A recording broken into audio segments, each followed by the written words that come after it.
Alright, it is still January. Code MOB30, save you 30%. Whenever you go buy merch. Stickers too, down in the description. Enjoy the rest of the video.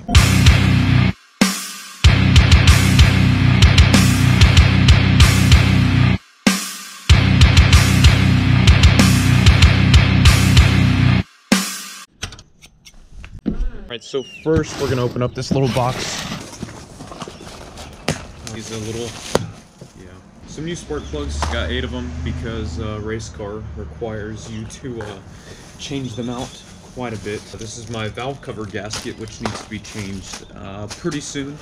That's where my big oil burning / leaking problem is coming from. I have the EGR block off. This is gonna let us make quite a few more ponies and have consistent boost. And, what this one is, I only ordered one thing. I have no clue why it's in such a big box. Oh, there you go. I got a wideband, AEM wideband, because I am switching to Honda. In case you haven't seen me talk about that, I'm gonna need to be able to read my AFR independently, along with boost. So yeah, there we go. Got my wideband. That's pretty nice. All the cables and whatnot. Yep, looks about right. Hopefully the bung is the same size. It should be. I think that's kind of universal. It looks like they send everything that you need. Oh, they even send a bung. Ah, nice. So in case you don't have one, look at that. They send you one. We got all the connectors for the wires. It's like a rubber band. I don't know what you would use a rubber band for, but this will be nice because what I have in there isn't really wrapped too great, and then we can run it a better way. Let's go ahead and talk exactly what's going to happen in the next couple of weeks. Right, lots of stuff to make some more boosters. Virtually what's going to happen is, since I am switching to Honda, I've got to install the wideband that I do have. I have a boost gauge. It's in my car. It's not installed or anything, but I've got to install the boost gauge, the wideband, and I'm going to go ahead and change my plugs.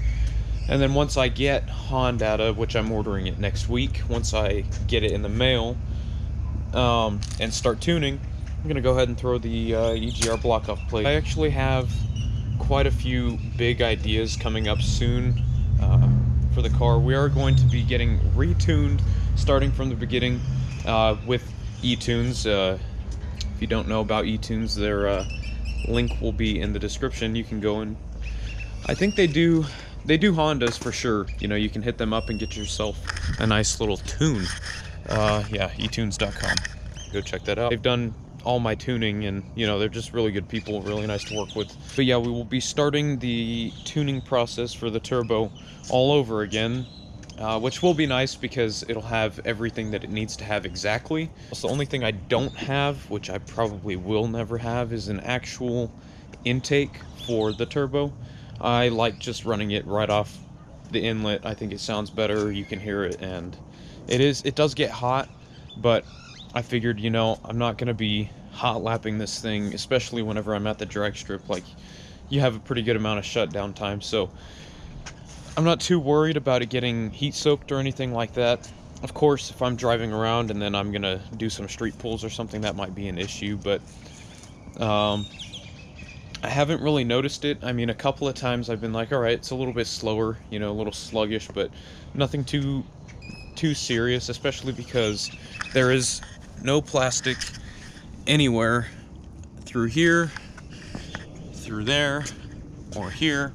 Everything is open right there except for those few little slots, and on this side obviously too it is just wide open, and underneath the car there is absolutely no plastic except for, you know, a few pieces here and there that I haven't taken off yet because I haven't had the need to. Everything else was kind of falling off already since we had to make some minor modifications to the bumper to let the intercooler sit where it needed to sit.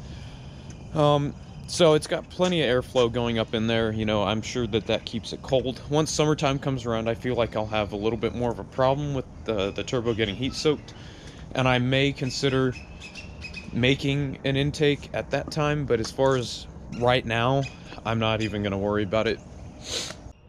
Before we end this video, I think we're going to go do a couple of pulls real quick while we still have some daylight. And yeah, let's just do it. All right, before we go and do some pulls, we're gonna go ahead and get a cold start.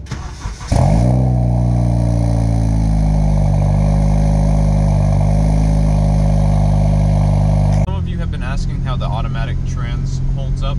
Well, I'll show you right now, so I'm gonna go ahead and just like let it shift on its own. I'm here.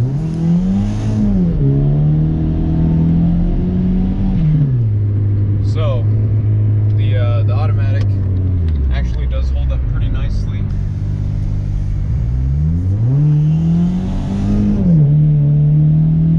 So this is partly why I need to get the EGR. So we got a code jump up midway there because it realized that you know, the exhaust wasn't changing. So we are currently reflashing the car, as you can see. Yeah, just here at a stop sign. We are good to go now.